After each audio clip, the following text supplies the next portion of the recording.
What is up, everybody? It's Andrew and Jack here. The Hammer coming with our commentary on what just went down in the SaDADical draft that took place just a few minutes ago. And so, wanted to throw it over to my buddy Jack with who he thinks has the worst quarterback in our whole league. David Ruth won.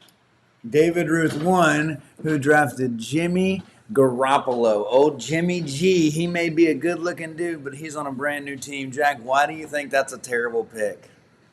Because he wasn't good last year.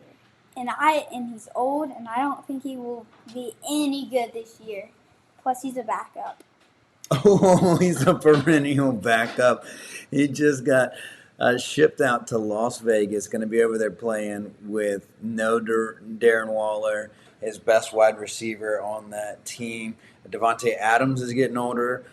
It could happen, but it'll rise and fall depending on how good Davante Adams is. So I do like that you have that stack, Big D. You've got Davante Adams and you've got Jimmy Garoppolo. So you just need Jimmy G to throw the ball to Adams and only Adams. Like just only Adams. I was surprised you didn't go with Danny Dimes of the New York Giants and stack him up with Darren Waller.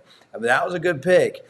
Jack and I have been looking at it and trying to figure out who has the best and the worst wide receiver cores. And as we look at it right here, I think the worst receiver core in our whole league to start out with, at least, is going to go to Nicky Nixon over here. We've got Justin Jefferson. Jack, how do you think about Justin Jefferson? He's a stud, right? Yeah, he's a stud, but Cooper Kupp's hurt, and he won't be playing for a month. Yeah, so that hurts a lot. Cooper Kupp is a stud, but he's still in Minnesota having his leg checked out. DJ Moore might be awesome. He might be terrible. He's on a brand new team. He's up there in Chicago, which is the place where football players go to die. We have Christian Watson. Again, he might be awesome. He might be terrible. He's got an unproven quarterback in Jordan Love, so it'll be interesting to see how Christian Watson goes. And so outside of Justin Jefferson, there just really isn't any stability on that roster.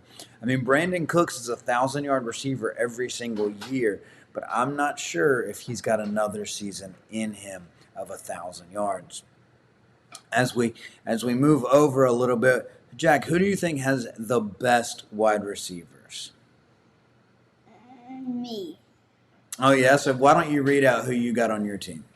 Tyreek Hill and Stephon Diggs at the top. I think that's a very good combination. They were both excellent last year.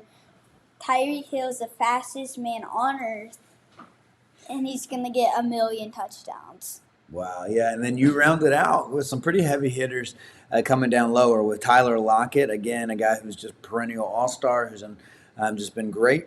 And then you picked up Marquise Hollywood Brown, the number one wide receiver for the Arizona Dumpster Fires.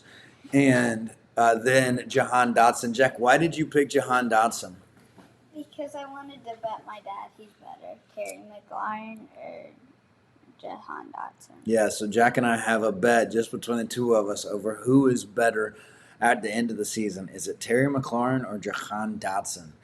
Jahan Dotson has a better than 50% chance to be a better pick, and he came 4 rounds later. Terry McLaurin was an accidental auto pick on my team, so he's the pick I regret the most on my team.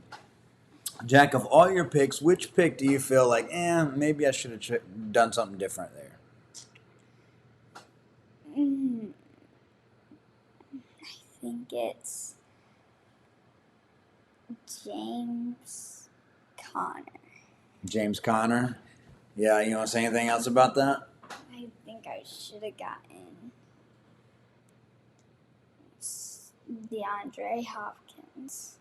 Yeah, you could have gotten DeAndre right there. You could have gotten, I don't know, Amari Cooper. You could have picked up, waited and picked up Breece Hall or Kenneth Walker. But James Conner's your dude, right? James Conner survived cancer. He's back in the NFL for the last few years. He was a rock star last year. And again, I don't know about the Arizona team. I don't know if they're going to be great that's probably not going to happen. I don't know how bad they're going to be. And so they might have to throw it to James Conner all the time. Lastly, we want to look over here at Uncle Timmy's team and just let him know how good Auto Draft did for him. His team actually looks pretty good. His first 5 picks, his team is pretty scary considering that he wasn't even in the draft. Between Saquon Barkley and Nicholas Chubb, that's a stud 2-pack of running backs at the very top.